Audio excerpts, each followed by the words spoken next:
It's been a little longer than it usually is, but it's a new month, and that means I'm back with another monthly discussion video with Sam. Sam? Hi, thank you for having me. Thank you for coming back. You must really like me if you keep coming back.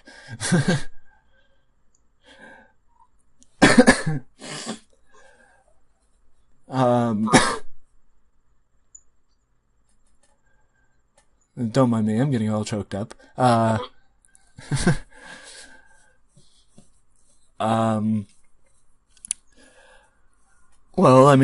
it has been, a little over a month or so since we last recorded. With the outside circumstances of me getting under the weather and being sick for a couple weeks, it kind of puts a damper on recording. I'm sure you've been there. Oh, definitely. Yeah. But it also is good to be back to normal and not, or as normal as I was before. And not be coughing every 5 minutes. Yep. Yeah, that's because that would be annoying if we're sitting here recording and every other word it's. Yep, that's what happens when you live in New Yeah. England. Yeah. I blame Baron Corbin. Yeah, somehow he's at fault. Yeah, he's always at fault. Well, before we get into what I mentioned, we were going to talk about, is there any part of you that is even somewhat interested in the Super Show on Saturday, or is it about the same excitement as it was for Saudi Arabia? It's the same excitement that it was for Saudi Arabia. It's literally the same matches we've been seeing. There's nothing we haven't seen. Well, it's Triple H and The Undertaker. With Kane and Shawn Michaels. Yeah, 10 years ago. Yeah.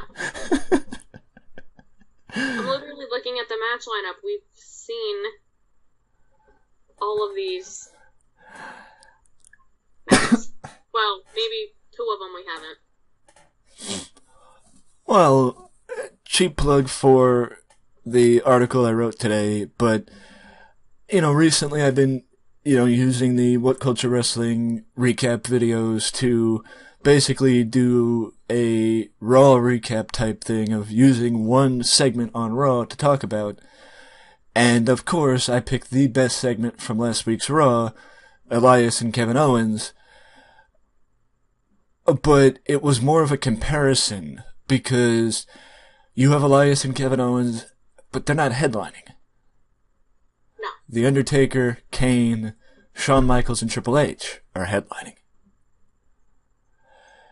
The point of the article was looking at WWE's dependency on the past and how it lacks build for the future, and the fact that The Undertaker, Triple H, John Cena, Shawn Michaels, Kane, their names on top billing on a marquee sell tickets still. Other than those names, who in WWE sells tickets on the current roster?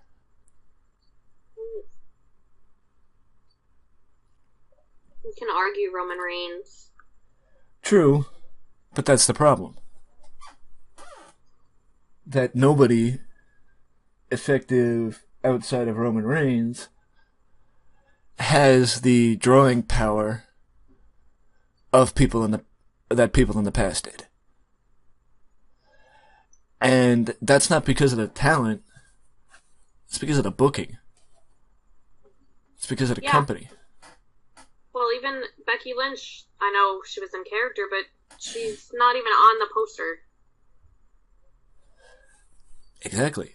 She's SmackDown's champion. I mean, no offense to Becky Lynch, but before her, before she, I know that WWE has went on record saying, or somebody in WWE went on record saying, that they cycle in and cycle out women for feuds. Basically, nobody has secondary feuds. All they do is feud for the title, and that's why you can go 2, 3, 4 months without seeing certain women. Not saying they're not competing, because they could be competing on like main event or something like that, but if they're not going for the belt, then they're not competing. How does that make sense? Because then you're not seeing certain people, and you may lose the investment you had. The talent will sure as hell lose the momentum, because if they're not on TV for an extended period of time, then whatever momentum they had is gone. In my opinion, at least. Sorry. No. Yeah, look at Asuka. When she came to the main roster, she was undefeated. It was a big deal, and now you're lucky if she's on SmackDown and if she's actually wrestling. Yeah. You're right. I mean, that kind of, leads to the question of why she moved off Raw, but, I mean, it's also the idea of Ronda being on SmackDown, Ronda being on Raw, and maybe them wanting to keep Asuka and Ronda separate, because in my opinion, that is that could be as much of a draw as Charlotte and Ronda. If Asuka's booked like she used to be. I was gonna say that, yeah. It all depends on how it's booked. Yeah. See, I read your mind. If you booked Asuka now versus Ronda Rousey. Exactly. It would draw as well as the eaters of the world, the deleters of worlds against the B team. Yeah. And that's the problem, that, the old saying was, you use the past to build for the future. Yeah. You have the past talent, the Undertakers, the Triple H's, the Shawn Michaels, put over the future talent to allow them to be marquee names like Triple H, Shawn Michaels, etc., instead of having them lose. Because that's the thing that's happening with John Cena now, that, yeah, he put over Elias. But Elias has a glass ceiling. Kevin Owens has a glass ceiling. Finn Balor has a glass ceiling. Their glass ceiling is that WWE doesn't trust them. Alright? I mean, Elias has been the hottest heel in WWE, or hottest whatever he is, tweener in WWE, for at least a year. And they still don't trust him? I mean, he had concerts, for God's sakes. Like, legit concerts in New York City and New Orleans. How do you not continue to build the guy and give him a chance? You've been through transition periods before. What's the difference now?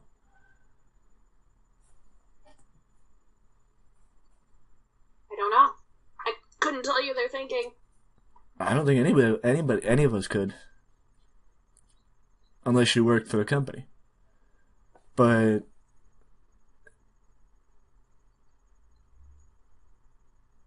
if you worked for the company, you're going to be on a high horse because you're in the WWE bubble and not really you somewhere along the line, I think, lose the connection to the fans.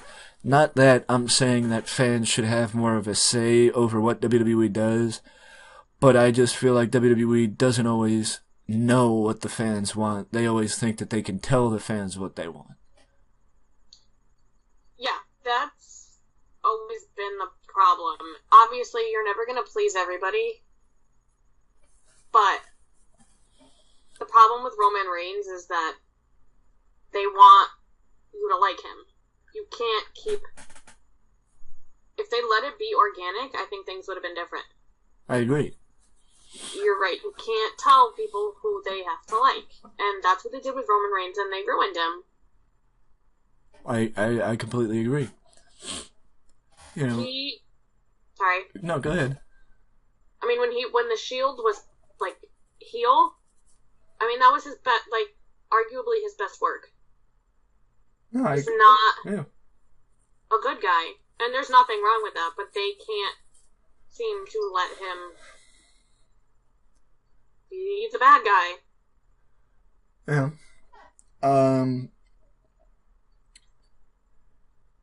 It does sometimes work when they want you to hate somebody and you hate somebody, or they want you to like somebody and you do, but it doesn't always. And, the perfect example of that is Roman Reigns, but it's of no fault of Roman Reigns, it's because of the company. Yeah, well, even look at Becky and Charlotte. People are booing Charlotte. And I think that the same thing will happen if they go the route of turning Dean, unless they make Seth and Roman more babyface. And less heel, because they're making it seem... I guess they're making them seem more entitled. And, they're making Seth and Roman seem more like we're on a high horse and Dean more relatable, which makes Dean more the babyface. Yeah. Which is the same of what happened with Becky. Yep.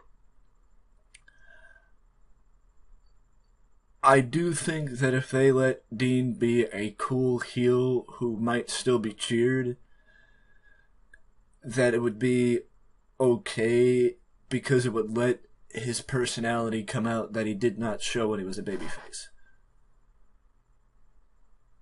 Because he could be that, darker Sami Callihan type character,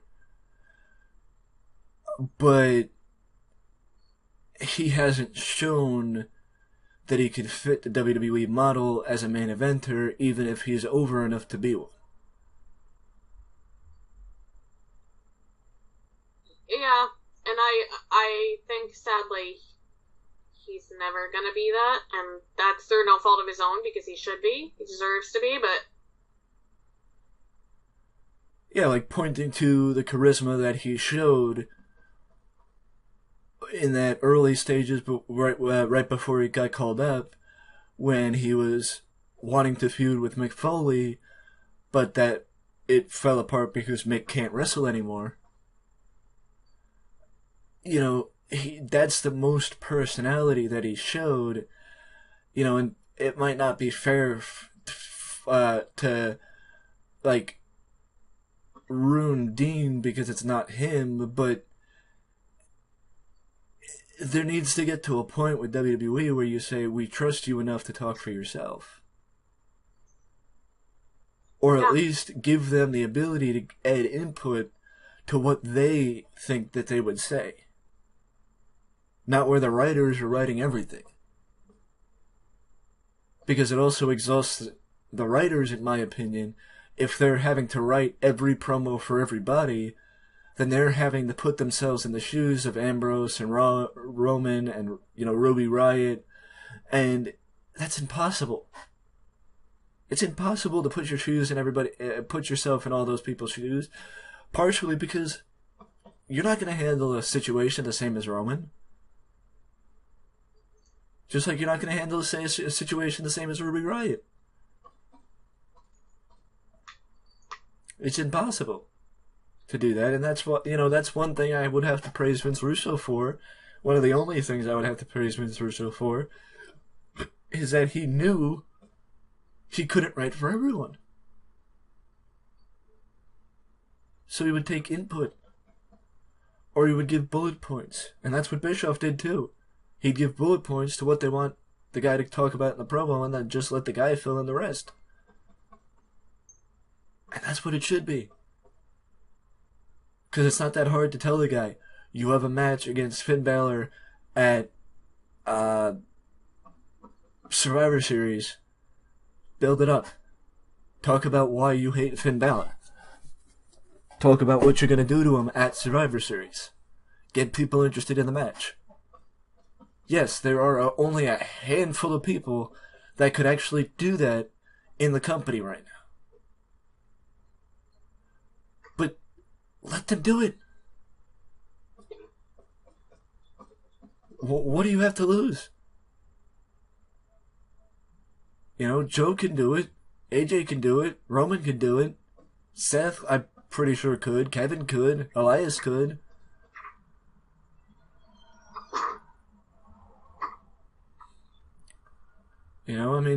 And the fact is, I'm getting this funny feeling that at the Super Show, Elias and Kevin are going to lose. Well, of course. This is John Cena. Yeah, and the flop, Bobby Lashley. Even though partially, part of me thinks, let Lashley turn heel. Let Lashley go heel on Cena. Yes, you're like, but when is Cena coming back? If you actually give Cena a feud, wouldn't he come back? I would think so. There has been no talk of John Cena, what he's doing or where he is, because I know usually the fall is when he films American Grit, so I don't know what he's been doing, which is kind of surprising because usually he's a hot topic on the dirt sheets. But if he's not going to be around, why let him win? Why not let Kevin and Elias win? That would make sense. Especially if Drew and Dolph are not going to be a long-term tag team, because, once again, WWE doesn't like having long-term tag teams on Raw. Yes, it is a bad example considering Matt Hardy retired, or likely retired, but it's obvious with the Universal title they had a long-term plan. But then the question is, why not have a long-term plan with all your champions? As opposed to just the world title.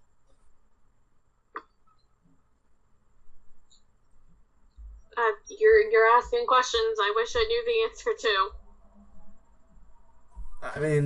I don't know.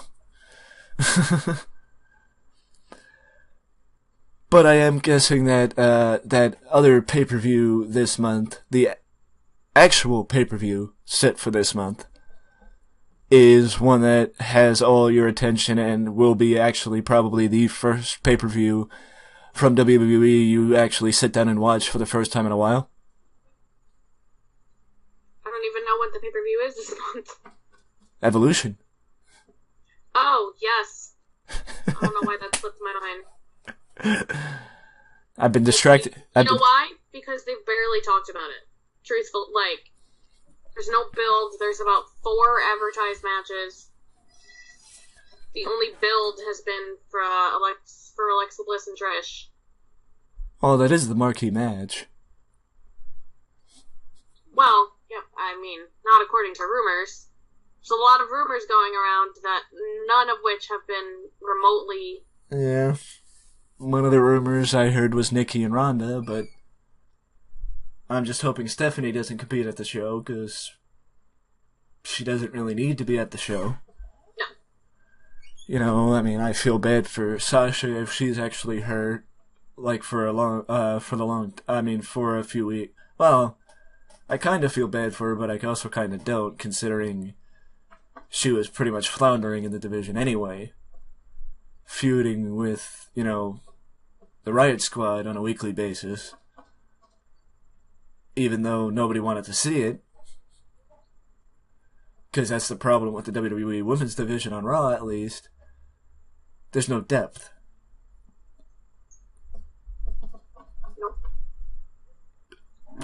There's no continuity of let's switch up the matches because there's no women to switch up the matches with. Well, and especially with the Bella Twins making no sense. Well, Breeze on Raw and SmackDown. Yeah. I mean, I could see a week or two before Evolution, Nikki turning heel.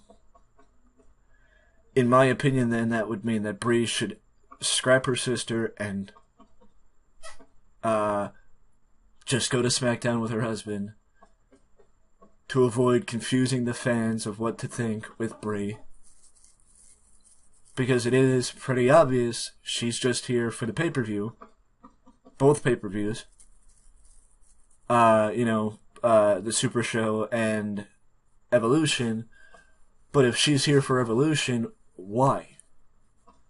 Because right now it would make more sense to have the Bellas compete in the rumored Women's Tag Team title match, as opposed to having their own match at the show.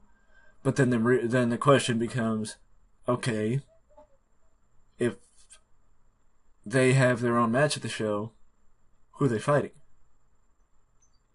And why hasn't it been built up? That's my problem, exactly. This pay-per-view should have been... I don't doubt that the matches are going to be good, but it's frustrating, especially as a female fan, that there's no build-up like a normal pay-per-view. It's being treated as like such an amazing special event, but on the flip side, they're treating it like it's nothing. Well, yeah, because there's no women on AARP like there is for the Super Show. The WWE is tapping into the WCW booking style of focusing on the retired people as opposed to the active wrestlers, including the women, because, I mean, maybe it's partial that they just have too much going on. With the fact that they have, I do believe, Saudi Arabia right after their return to Saudi Arabia right after Evolution. Which, once again, from what rumors say, Shawn Michaels, Triple H, Undertaker, and Kane, headliners for the event in a tag team match.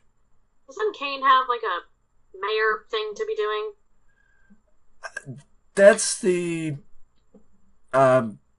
question of the day of how is the mayor of Knox County actually getting involved in a wrestling feud?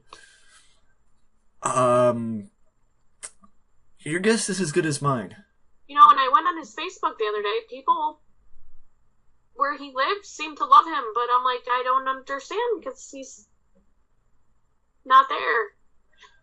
Well, I mean, that's the funny part, that I actually saw a picture, like a meme that said September 31st, and it showed a picture of Kane as the mayor of Knox County. October 1st, Kane in full Kane gear. Yeah. Yeah.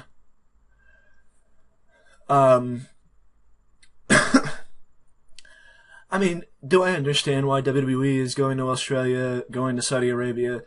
Yeah, because WCW did it. WCW, when they were drawing crap numbers in the States, went on tour in Australia in the fall of 2000 and sold out. Every week, every show of the tour. Or most of the shows of the tour. They did amazing. WCW always did good in the UK. Why? They don't have wrestling. At the time, the UK didn't have wrestling. At the time, the UK did not have the amount of talent that they do now. yes, WWE's capitalizing on the UK Golden Age with NXT UK, but it's the same for Australia. You know, they have independence, but they don't ever get the major events. You know, now it's not the UK anymore with the major events, it's the Middle East. Yep. You know, and I understand completely why WWE is doing it, but it's a house show. You're making a huge deal about a house show instead of focusing on the show that's the other show that you made a spectacle out of, what, 3 months ago with Stephanie? And then you had the big brawl with Ronda and Stephanie, or whoever in Ronda, and that's when the Bellas came back and all that stuff. And you made a spectacle out of it, but you're not spending any time building it up. You're not spending any time outside of a moment of bliss, which highlight because, you know, Alexa Bliss has done a good job building up the feud. You know, according to Simon Miller on What Culture Wrestling, from What Culture Wrestling, because as he says, he watches wrestling so we don't have to. Thank you, Simon. But, you know, there's no talk of the SmackDown side even. You know, other than Trish and Alexa, I don't know any other matches that are on the show. You know, and I'm 15 minutes away from the Coliseum, and if I really wanted to go, I could, but why? You know, yes, it's a big show, it's, you know, the first ever all-women's pay-per-view, but actually I do know another one. I think Kelly's fighting. But I forget against who.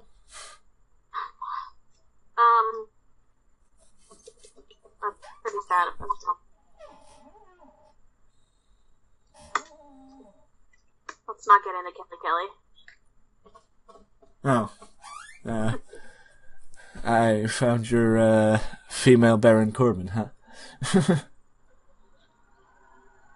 Oh, Lita and Mickey James, but again, that's a match we've seen. I like the idea of, like, you know, somebody from the past versus somebody from now, or I would love to see, like, some of the NXT girls take on, like, Charlotte. Yeah. Yeah, but, like, even having a type of match like they have with, Braun Strowman, Dolph Ziggler, Drew McIntyre, and The Shield at Evolution, that would have been good too. Because, you know, you have the Iconics, and the Iconics could do that type of thing with a third person, but you don't really have, I mean, unless you do Naomi and Asuka again, but you put that on the Super Show instead of Evolution, which is 3 weeks later. Okay. I did like 2 videos on my channel of matches that would have been amazing to see. Well, I mean, you know, in that case, anybody listening to this, feel free to go check out Sam's videos on Here's What All Things WWE about what matches she would have, what matches I think we all would have liked to see at Evolution that are more than likely not going to happen. Unfortunately. I mean, the one thing I will say is, depending on where the Mae Young Classic is at that time, it could make sense to let the Mae Young Classic wrap up at the show. You know, Full Sail might be mad considering the entire tournament took place down there. Yeah. But, I mean, it would make sense, all female pay-per-view, you let a female tournament end at the female pay-per-view. Yeah, exactly. But, either way, you know, getting to what I actually mentioned we would be talking about, recently I've been somewhat bored late at night, so I would go on Wikipedia and actually look at title histories and sort through the title histories to put together a list of top 10 best and worst champions. Surprisingly, for the NWA World title, it was actually tough to put together a top 10, so I did a top 5. But unsurprisingly, for the Intercontinental title, I was able to do a top 10. So I guess I just wanted to, before in a way of fitting the future model of the channel, where I'm going to be focusing a lot more on top 10s than I had been, I thought it would be fun to talk about who we thought are maybe our favorite Intercontinental champions and our least favorite Intercontinental champions. And, let's throw the United States title in there too.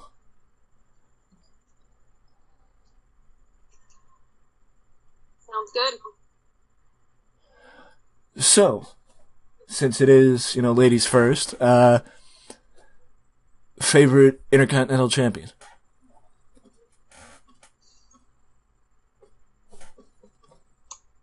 A tough one. I should have thought this through. That's why I told you ahead of time. I know, but I gotta say Chris Jericho.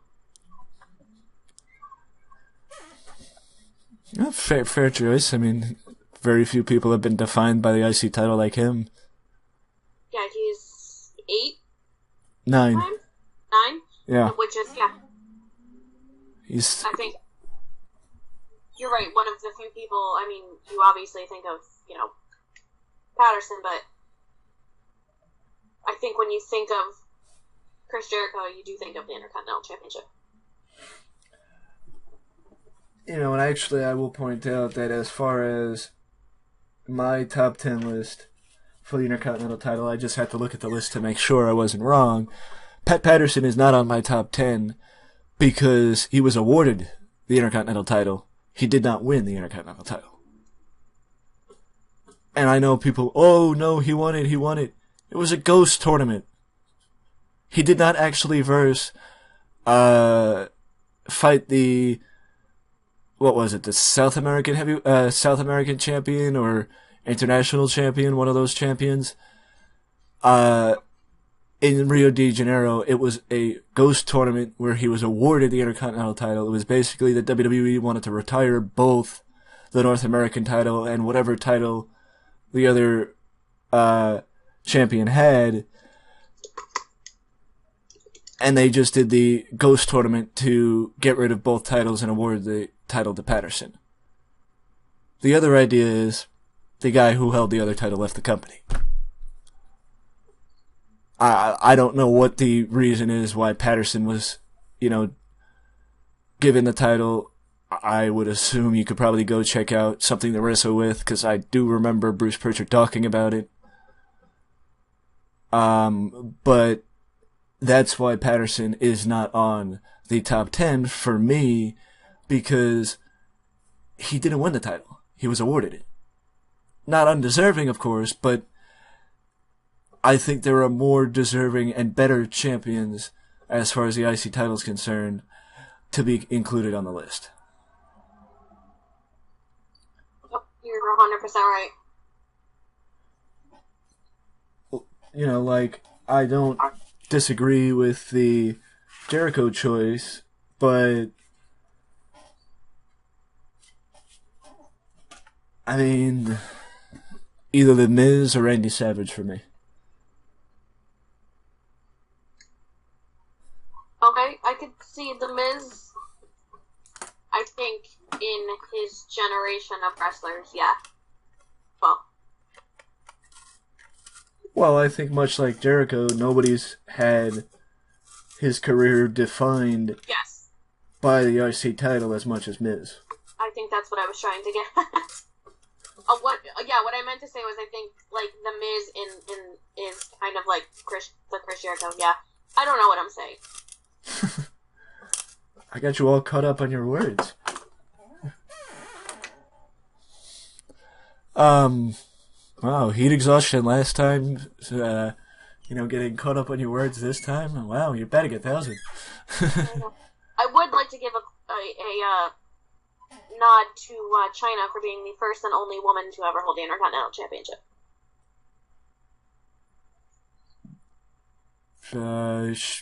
Yeah, I'd put her on honorable mention.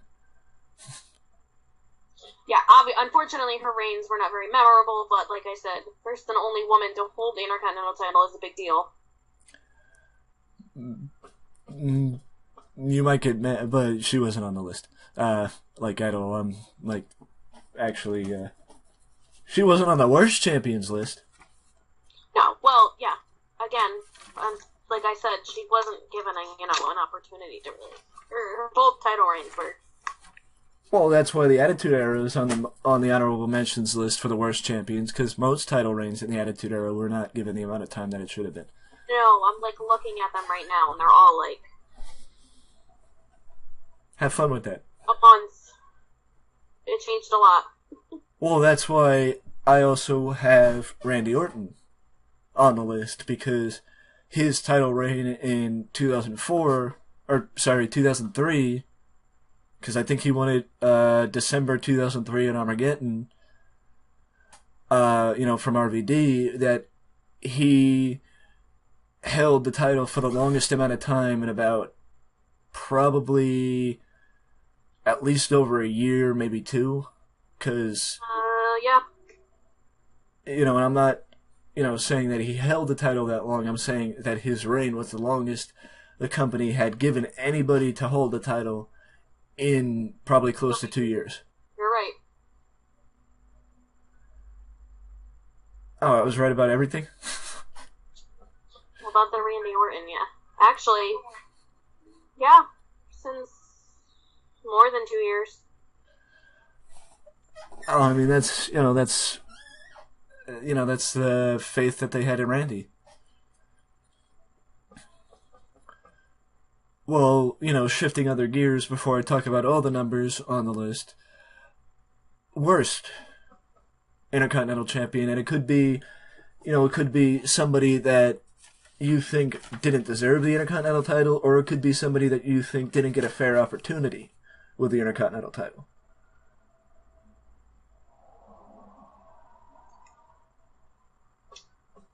I gotta say Santino. Really? Huh. I think if you look at, actually scratch that. Now that I'm going through my history, Luke Harper. That's you for. Now I'm getting caught up in my words. You actually read my mind, because that's the person I was going to say too. I think if you look at the names on this list, Dolph Ziggler, Kevin Owens, Dean Ambrose, Daniel Bryan, Luke Harper doesn't. I mean, now it's not a Daniel Bryan. Now, do you think that he didn't get a fair chance with the title, or do you think he didn't deserve the title? I don't think he deserved the title. I don't. And that was like a back and forth between him and Ziggler at that point. Yep. It made no sense. Well, yeah, I mean, they needed Luke Harper a part of it because they needed 6 people to be a part of it for the ladder match at WrestleMania. Because that's when Daniel won the title. To avoid... I mean, I kind of agree with the Harper choice, because Harper never really showed anything as far as a reason to maybe get a push. And I still look at, if you win the Intercontinental title, that's a cause for getting a push. But he never really showed it, but at the same time was never really given a chance. But after his last run with Eric Rowan, I think that Harper showed that he belongs in the tag team division. Sort of like a Kofi, that Kofi could have maybe been, in between main eventer, like a John Morrison type. I don't know if Kofi ever could have won the world title, but I think Kofi's role in a tag team is better than his role as the guy who always wins the Intercontinental title. No, you're right. And I think Harper's the same way, that he belongs in a tag team. Oh, I agree. As far as who I think Kane. I mean, yes, it could be said the same for the world title, but Kane's reigns for as Intercontinental Champion match only close to maybe Mick Foley's as WWE Champion, because he was never really given a chance to be Intercontinental Champion.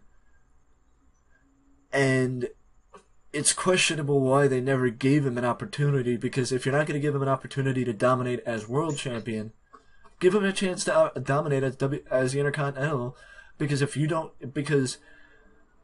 don't have a better choice, why not keep him as champion? I think the opposite way for you. You think that Harper didn't deserve it. I think if you weren't planning on giving Kane a better run, he didn't deserve it. But I don't think there was a reason why he couldn't have gotten a better run. So I think that's the reason why he didn't belong in the Intercontinental title picture. Because if you weren't going to give him a better run, then he didn't deserve the title. Because he deserved a better run. I agree.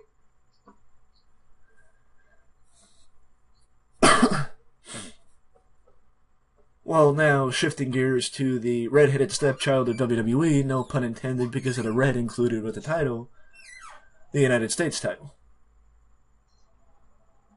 Would you agree that the United States title is sort of the red-headed stepchild of WWE? Yes. And, for those who don't understand the analogy, well, I'll, give the ball to Sam somewhat of scale of 1 to 10. How do you view the booking of the United States title in the last year? A 4. Defense rests. The WWE never, in my opinion, the company never truly cared about the United States title. And if they ever ran a unification match, there is no doubt in my mind that the title that would go away is the United States title. Because the Intercontinental title is WWE. The United States title has and will always be WCW. Because it has its roots back in the NWA, and I'm not saying that it cannot have different roots. I'm saying that the WWE will never get rid of the Intercontinental title because the Intercontinental title is WWE. And that's the reason why, as far as the United States title is concerned, I feel like you could split it between WWE and WCW, or the NWA. Or you could do overall, which allows you to have a lot more choices. But as far as overall, your favorite United States champion? Overall, see, that's hard because I was looking at it, like you just said, in half like WCW and then the WWE era. Well, okay then. How about one from WCW and one from WWE then?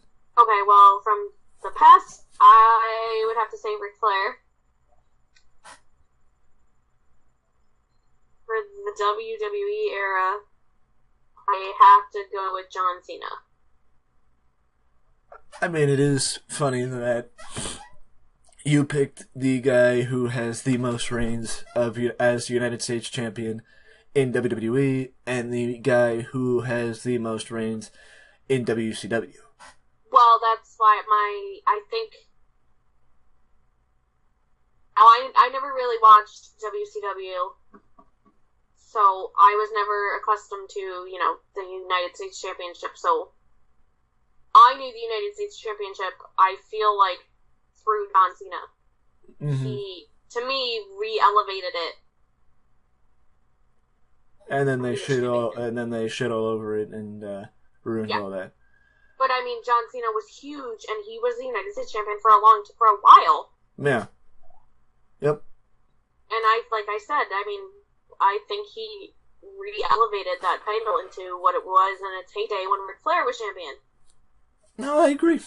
And I agree with the Ric Flair idea, and I agree with the John Cena idea. Pointing only to that, the booking of the title now is similar to the booking of the title during the latter half of WCW, where it really does not have a direction. But, the only other person that could have as much of a connection to the U.S. title as John Cena is MVP. In my opinion, as far as a WWE guy is concerned, there's no doubt that John Cena, in my opinion, is the best as far as WWE's era with the United States title is concerned. Because, as you said, not only in 2014, 2015, give or take, when Cena elevated the belt, but, or maybe it was 2015, 2016, I don't remember, but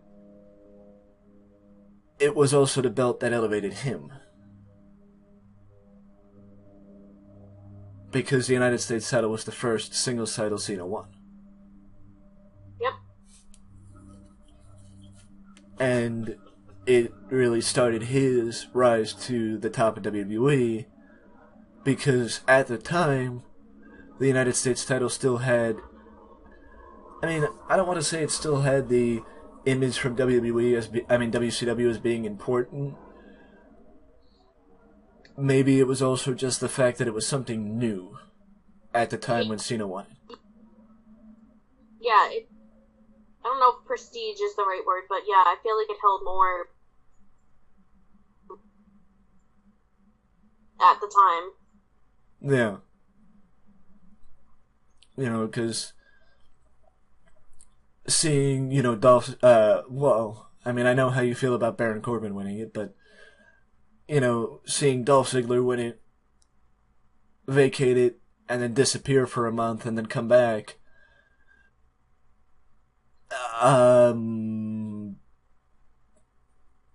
then Bobby Roode wins a meaningless tournament because he keeps the title for, about a month, and then drops it to Orton, who then drops it to Jinder Mahal, who keeps it for about a day, a week, however long he kept it. A week, and then, yeah. That's the puzzling part, because, people might say, oh, they don't have a long-term direct... No, they had a long-term plan for the Universal title this year. They had a plan with Brock, keeping it quiet, that Brock's going to disappear, but they wanted him back for Saudi Arabia, to draw a crowd in Saudi Arabia. And that, I'm sure, has been the plan since at least SummerSlam. But that's the point. They had a long-term plan of where they were going with the Universal title. But the fact that they don't have a long-term plan for any other title other than the Universal title is alarming. Yep. Well, and the WWE title, because, rumors are pointing to who AJ could drop the title to, and no, it's not Samoa Joe, unfortunately. It's The Miz. Because if anybody did not notice, which I'm sure most people didn't, The Miz and Daniel Bryan's match at Super Show, the winner gets a WWE title shot. I would like Daniel to win because Miz has won the first 2 matches. Well, technically Maurice did the second time. But unless there's, some, like an accidental count out or something like that, Daniel should win. Because also seeing Daniel against AJ Styles for the WWE title, I mean, even though, everybody will say, oh, Miz, that means it'll put Miz and Daniel on hold for now, with Miz, holding 3 wins over Daniel, so it would put them on hold, and then it would allow Miz to feud with AJ, and then Daniel to go on the chase for the title to WrestleMania, I'm assuming. And that would, nobody will be complaining when Miz and Daniel Bryan are feuding over the WWE title. But at the same time, either way, nobody will be complaining.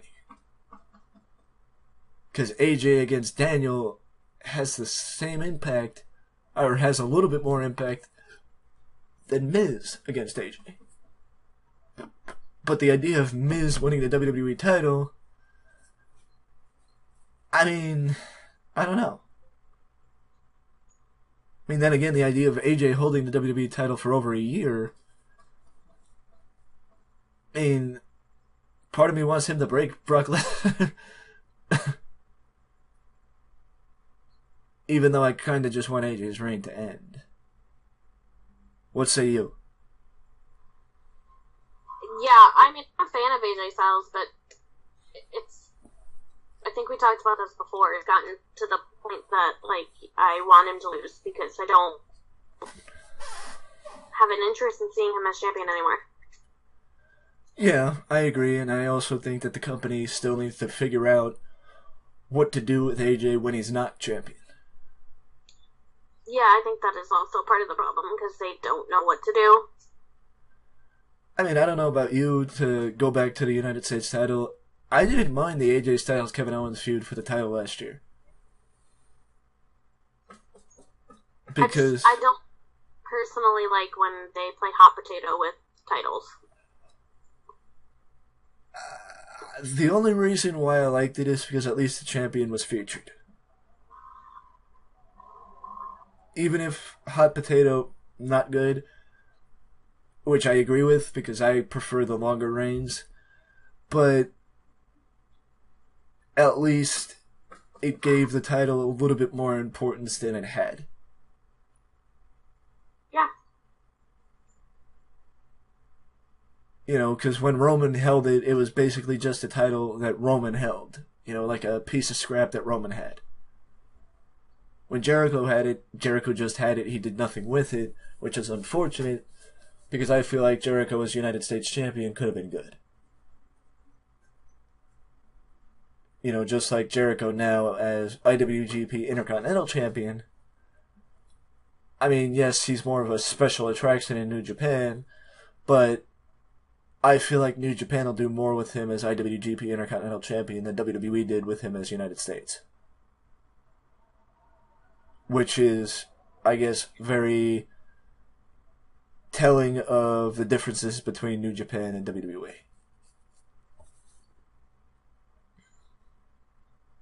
Yeah, there's a lot, yeah. Because also going back, when Roman held the title, he beat Rusev. Rusev was champion. Rusev was the one who dropped the belt to Roman Reigns. If I remember correctly, I think I was one of those people that thought Rusev should win.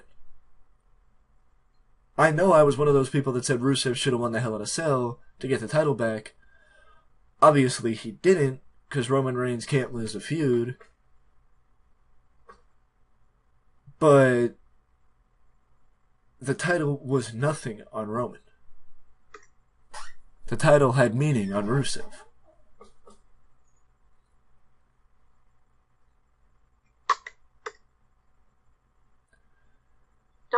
Yeah, Roman, you're right, as a secondary champion, if you want to call it, didn't make sense.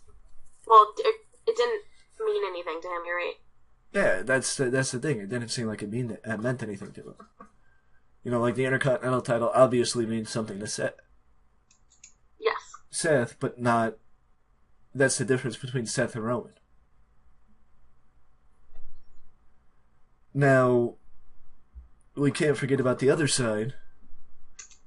Worst United States champion. I already have that picked. Orlando Jordan. Does anybody even remember him? I think more people may remember him for his time in TNA. Okay, well that's... But that might just be me. Because of how stupid his time in TNA was.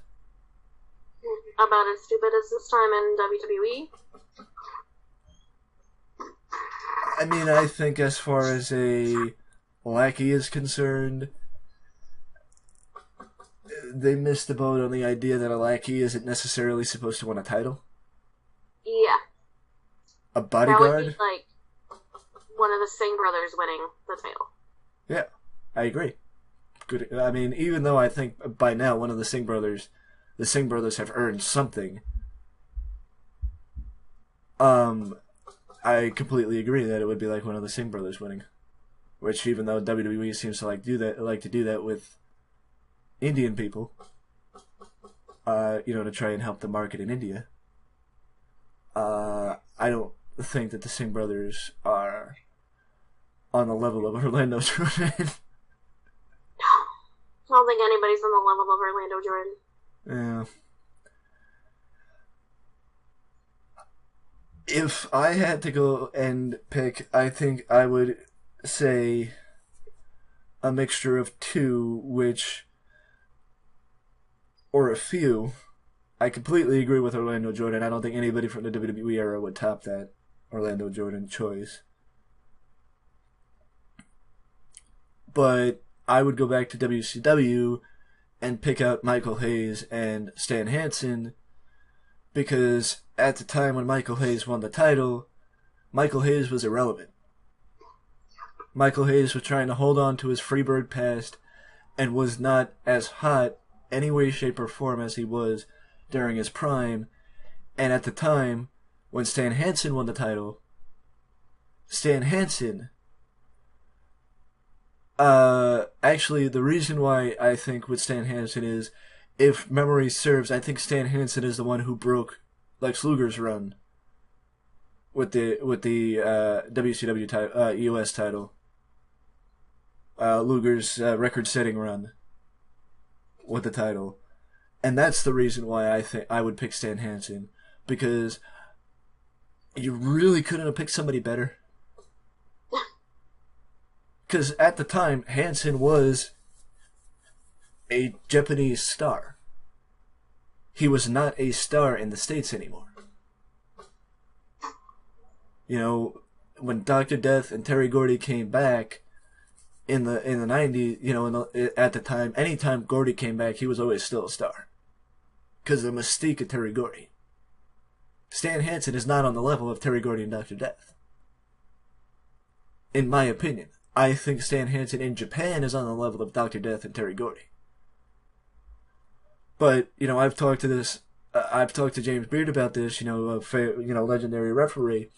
The differences between why certain people succeeded in Japan and did not have the opportunity to succeed in the States.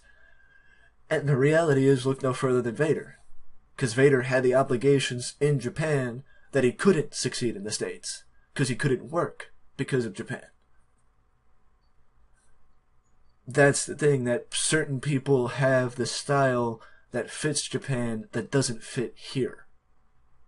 Hansen at the time, you could have picked somebody better who was more committed to WCW to defeat Luger. But also at the time, Jim Herd was...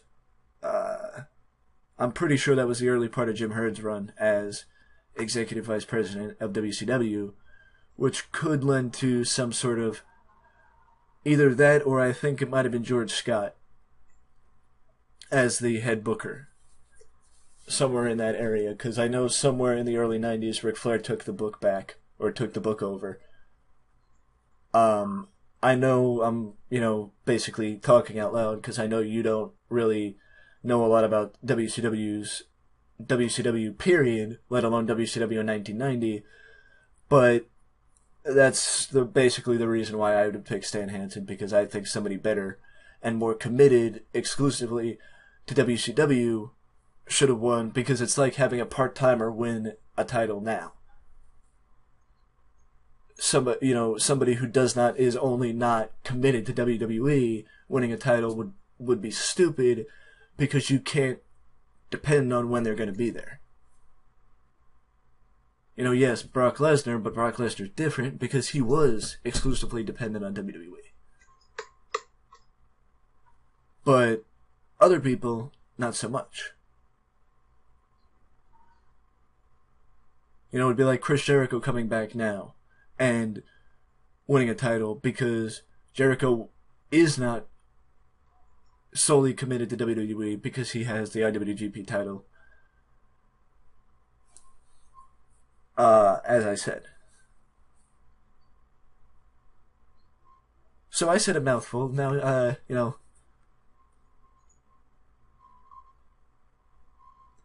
Well, actually, there is something I could, get your thoughts on, is as far as the long reign, like a Dean Ambrose reign or a MVP or Cena's, I think, relatively long reign when he was U.S. champion after beating Rusev, or Luger's, 400 plus day reign as champion back in '89. Do you think it matters who beats them for the title, or do you think anybody could beat them for the title, and they don't need a similar run, or like to be an established person, or like, do you think there should be thoughts that go into who beats the guy for the belt, ending a long run? Like, should it be somebody that the company plans on pushing? Like, what's your opinion on that? I think it, sorry. No, yeah, I think it should be, like, again, as we've been saying, that the Intercontinental title, they always talk about how prestigious it is. I think it should be somebody that, that they're not just trying to book as like a paper champion. Mm-hmm. Somebody that maybe isn't going to elevate the title, but is, when you look back on Intercontinental champions, that person belongs there. I completely agree. Because I feel, I think that the title is supposed to elevate the person. The person's not supposed to elevate the title. Yes. Because the prestige is always supposed to be there, and not just something you talk about. It should be where you talk about it, and the fans believe it. And I can believe it for the Intercontinental title. I don't believe it for the U.S. title anymore. I did, but all that wore away over misuse and bad booking over the last couple of years, that it would be relatively easy to make a list of top 10 champions that don't belong as U.S. champion, but how many of those people on that list would be able to be on that list because of bad booking?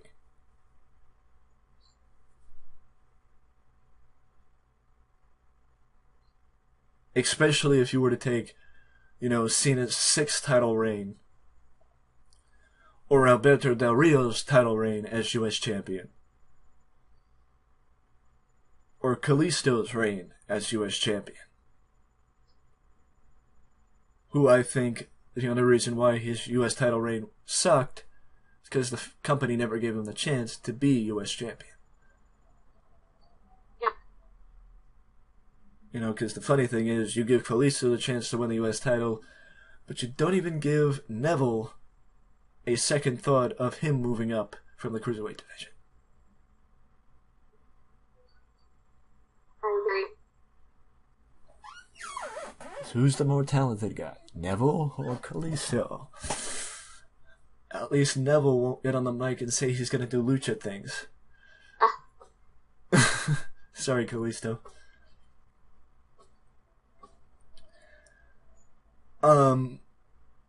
The last thing I wanted to talk about before we wrap it up is yesterday I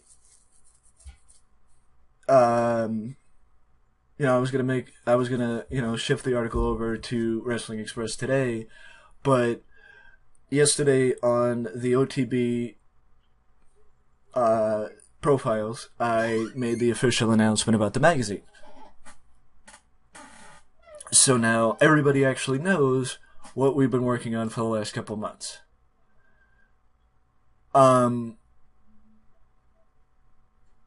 I don't remember us ever actually talking about the magazine outside of in one-on-one conversations without the recording, but I guess maybe it won't set in until after it's published. But well, actually, how's the article coming? It's coming. I think I'm in a good headspace now I know the direction it's going in. Yeah, because I saw your Twitter post a few days ago that you were about writing about it.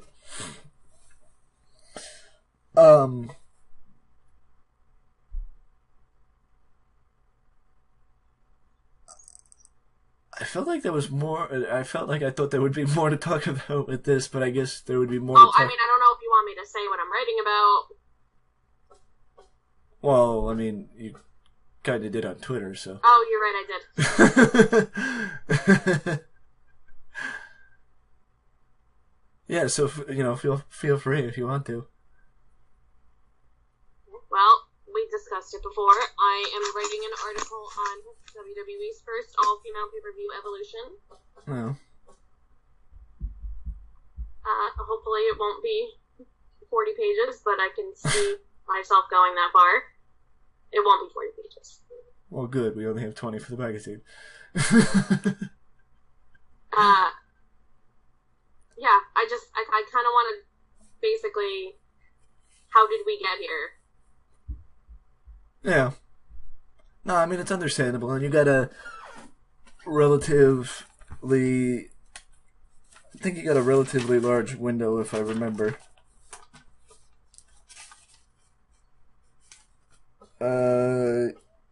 Yeah, you got, I'd say about a few pages to cover. I think it's about 5 pages or 4 pages, give or take.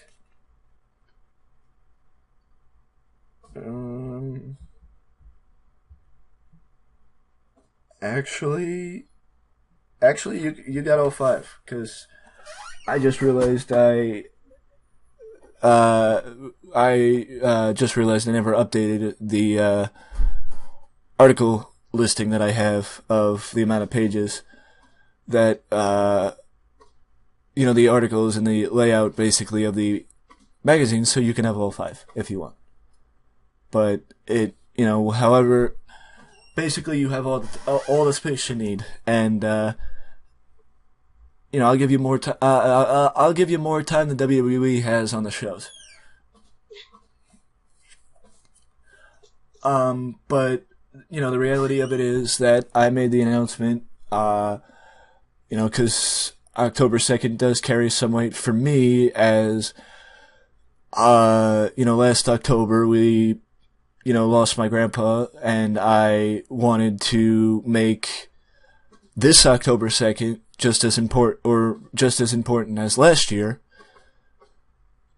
And even though some people listening might say, oh, losing a family member and, announcing a magazine, not as important.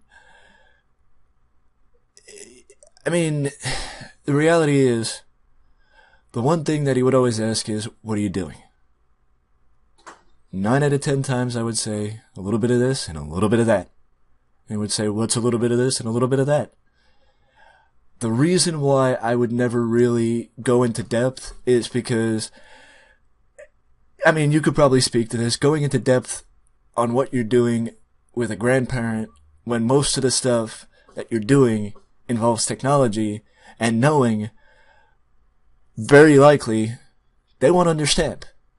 And you'll say, oh, I'm doing this on the computer. Oh, what's that? Then you'll have to go into depth on every little thing that you're doing, and they probably still won't understand what you're done. But the reality is that if I told him that I was doing a magazine, he would get that. He would understand. I guess, in a way, the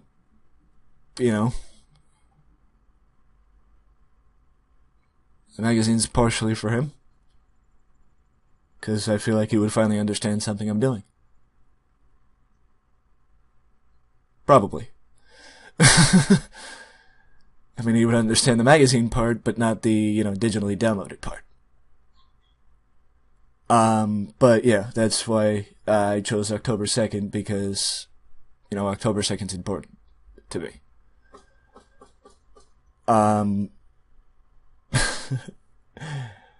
To shift to more of a, positive thought, the idea is that the other part of it is that the magazine will be coming out soon. And that's the other reason why I announced it when I did, because, well, it is coming out soon. And, for anybody wondering, I did make the announcement a few recently. I published a video about the announcement on this channel. I will also be sharing it, the article that I wrote for the blogger on Wrestling Express. I will not be sharing the full article. For the full article, visit OTB. I think it's otbcentral.blogspot.com. Other than that, anything you wanna add? Nope. Good. Well, with that somber ending, it's time for the outro, and that means that let us know down in the comment section below your opinion on what we talked about tonight, and if you are actually today, sorry, we haven't been talking that long, that it's actually nighttime now, and I'm a little off kilter, but let us know down in the comment section below if you're actually excited for whatever reason about the Super Show. Even if this video is actually published after the Super Show took place, you could still let us know if you were excited or enjoyed the show, because I don't know about Sam, but I'm more than likely not going to be watching it. But either way, are you actually going to tune in, or are you gonna have better things to do on Saturday? It all depends. Oh, this Saturday? Yeah, this Saturday. Oh, I'm going to Christina Aguilera. So you have better things to do. I have better things to do. Well, in that case, don't forget to leave a like, subscribe to the channel for more content just like this that you can only find right here at Wrestling Express. Before I go, I would once again, as always, like to thank Sam for joining me and sitting down and talking about wrestling. Thank you. I love talking about wrestling. And I love talking to you about wrestling. But before you go, don't forget to leave ding dong that notification bell to always know when a new video is up on the channel. Till next time.